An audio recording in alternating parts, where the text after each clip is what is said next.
for me, and I apologize that I wasn't here last week. But I was talking to her this week and I said, oh, I'm not going to have slides for this. And then that lasted about 5 minutes. And then, of course, I put together some slides. But I am the type A. But I do want to give credit where it's due. So these slides were adapted from advanced Heartful Living classes back in 2022. I actually signed up for some courses that Uma was doing through Dayton, Ohio. And so I was looking through my past emails and I found some slides and I've adapted them for our conversation today. So I really hope that this is more interactive, and feel free, of course, those of you who are more experienced than I, to jump in at any point to make this more of a discussion. So I've been practicing heartfulness now since 2019, a little over 5 years. Shilpa was actually the one who introduced me to it at the VA. So I'm a clinical psychologist by training, and I actually want to start this talk today by sharing a quote from Carl Jung, because I have to bring in a little bit of psychology anytime I'm doing any kind of presentation. So this is actually a quote that came up for today, August 20th. I don't think you all can see it, but a quote from him: "Your vision will become clear only when you can look into your own heart. Who looks outside dreams, who looks inside awakens." So I thought that's very relevant to our discussion here on the heart region. So the fire point, point 3, in relation to the other points. So I included this slide just to give you an idea of how it relates to the others. Shilpa had just presented on point 2, and so now we are moving on to point 3. Here, even though fire is the predominating element, all the other elements are included here. This particular point goes in a clockwise rotation, and here's how the other elements relate. And in terms of an introduction to point 3, so the element here is fire. The color is white. The location is in the upper left side of the chest. The main feelings here are compassion, poise, love, but also anger, volatility, and irritability. And point 3 actually shares anatomy with point 8. And the kosha here is the pranamaya kosha, the energy sheath. So Shilpa did a great job presenting on the different koshas as well in previous groups. So there was a restlessness that started developing at point 2, and this comes into full swing at the third point. So what Daji talks about here in the Spiritual Anatomy book is that the heart is not happy with early visions of peace and acceptance, not settling for temporary happiness. We're now restless for the real thing. The fire of love, the essence of life, is how he puts it. And so when we're thinking about understanding love, I really love this analogy or example that he gives, talking about how love is the engine of the world. So when you heat ice, it melts to become water and become steam, powerful enough to move the locomotives. So it's the engine of the world. Love transcends the boundaries of earth, and it stays within us beyond physical existence. So the fire of love is a very transformative energy that elevates our being to a higher level. And so what Daji talks about here is that when we're reaching the fire chakra, we gain a true perspective of love that's beyond what we previously understood.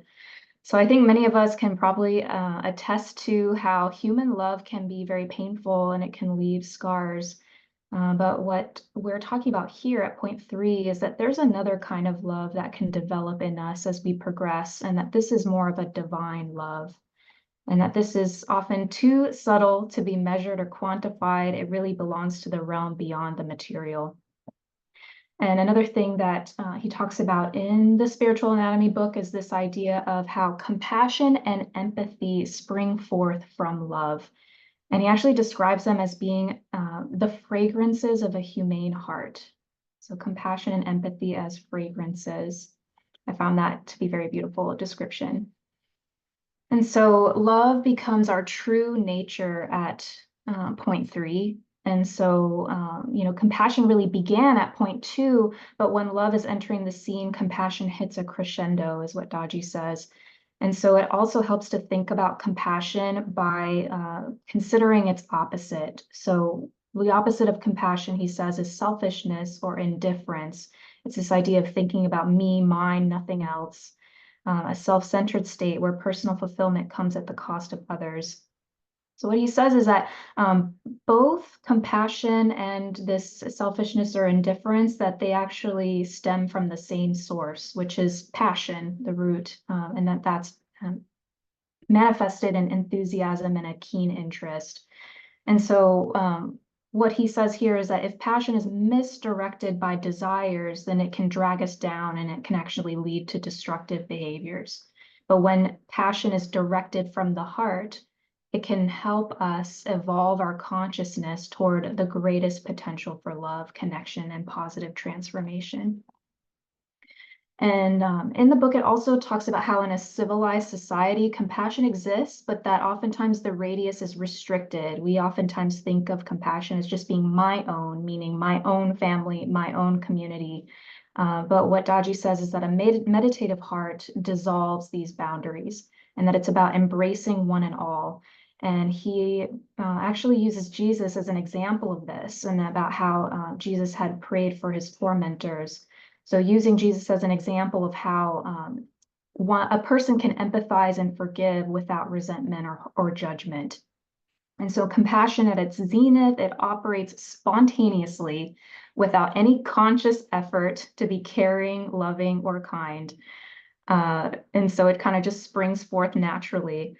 But he also distinguishes how that there is a difference between compassion that's extended with a heavy heart and how that's not the same as being compassionate with a cheerful and a joyful attitude.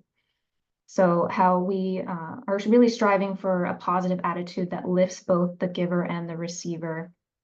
And yeah, when we're thinking about this distinction too between empathy and compassion, even though sometimes they are treated like the same sort of entity, there is a distinction. So in Spiritual Anatomy, Daji says that empathy is the precursor to compassion. So when we're empathizing, we can actually feel others' joys and sorrows in our own heart.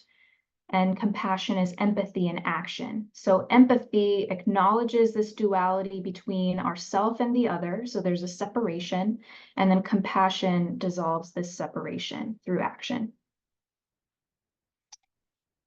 And what does it look like when this point is imbalanced? So when our third chakra is not in balance, it can express itself through our consciousness as just difficulties with thinking, power struggles, even physiological symptoms and complaints.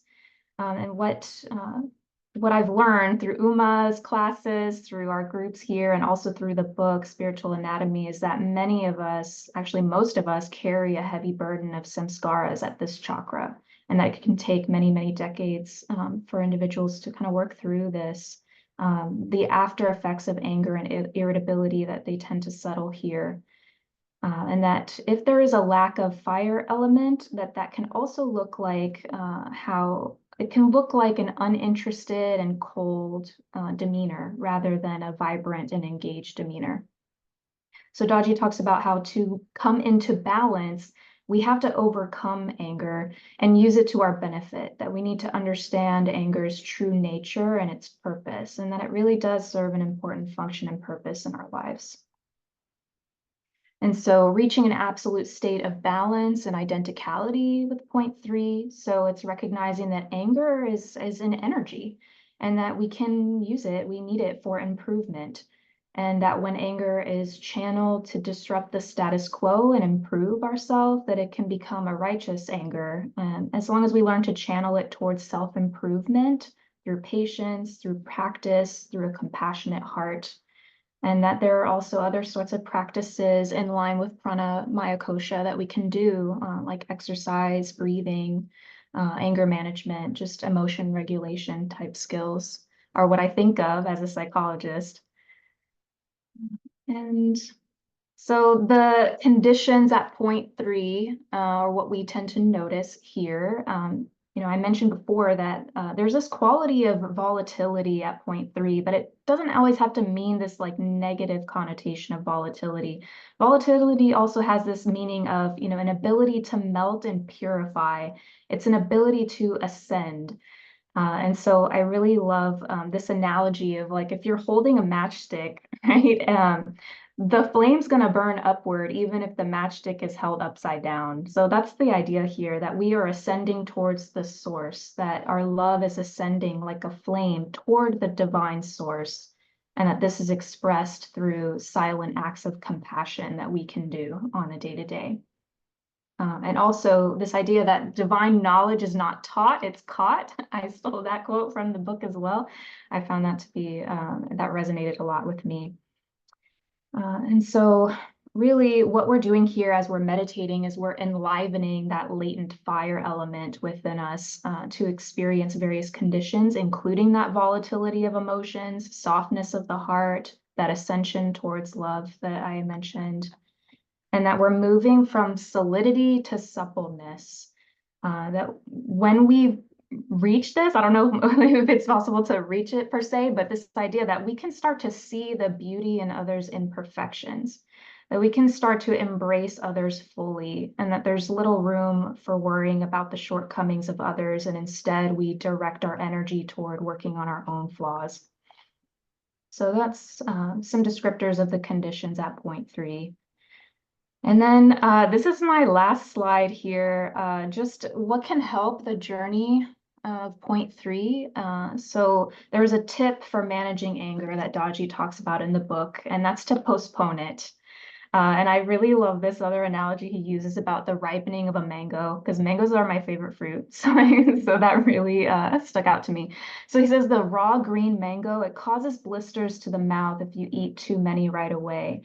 But if you allow it to sit for a few days, one morning the home is filled with a sweet fragrance announcing that the mangoes are ripe.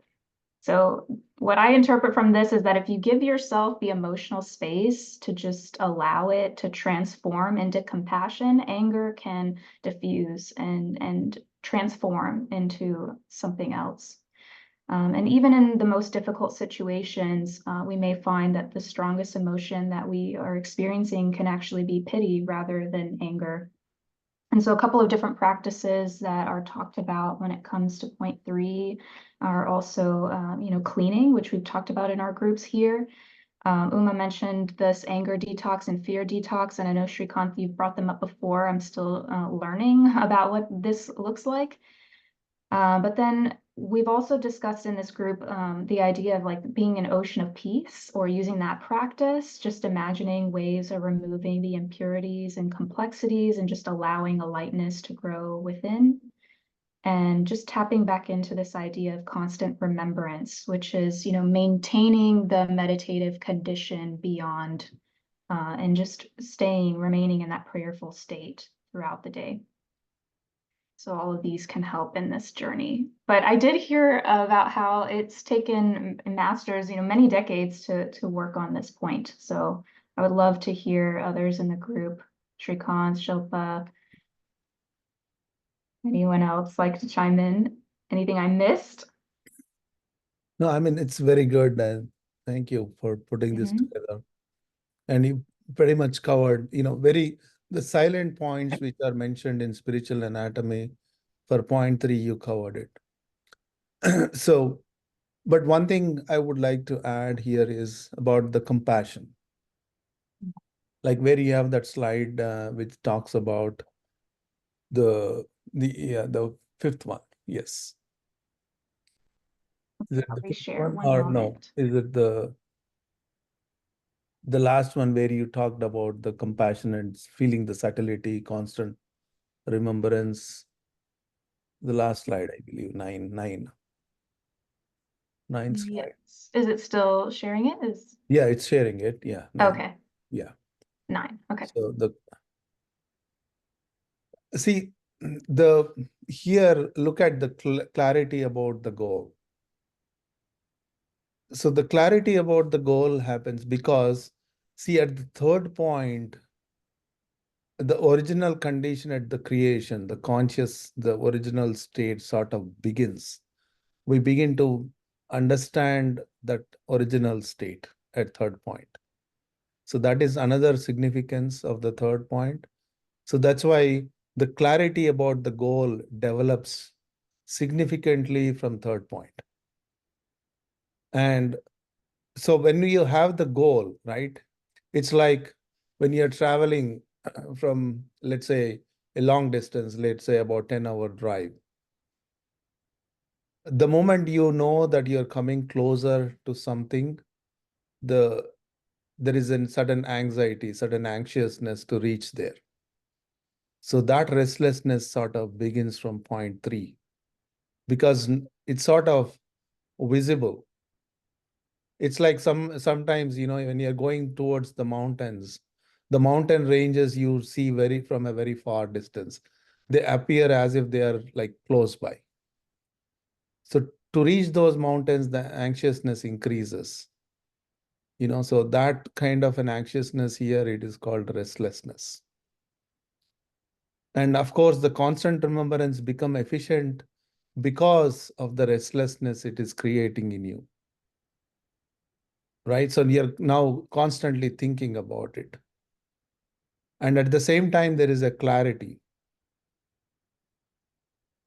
And then the freshness, of course, is a result of the constant remembrance. Right? So it's like one is complementing the other. If you see all the way from the top to 1 to 6 points, each point is complementing the other. And also when the love and compassion develops in our heart, we kind of feel the same thing reciprocated from others. It is always, what we think, what our attitude is what we project outside in the world. And automatically you see that it is being reflected from others as well. Right? So it's all the intentions in our life definitely changes significantly when the love and compassion is developed in our hearts. Correct? Yeah, I was thinking about this in the sense of, there was something I had read about how, depending on the intention behind the compassion, that this can actually create samskaras on the receiver. Like if there's some sort of expectation that the other person owes us a debt for whatever thing we've given to them or action of compassion, that this can create some scars in the other person feeling like something is owed. Yeah. When it should just be like from the giver, just springing forth naturally, that this is just part of that divine love. Right. So, yeah, I mean, you started with the quote, Carl Jung is my favorite. Yeah, I was like, that is a little bit too much of a coincidence that was the quote for today. Yeah, the Red Book of Carl Jung. I'm trying to get the hold of the black books. I'll type the quote into the chat box too for everyone who may have joined a little late. Sure. I'm also going to share the link to where others can access just lots of wealth of information about heart region from Uma. A lot of this is just stored on the Google Drive, and I'll place that link in the chat too. Sure. Yep. Thank you.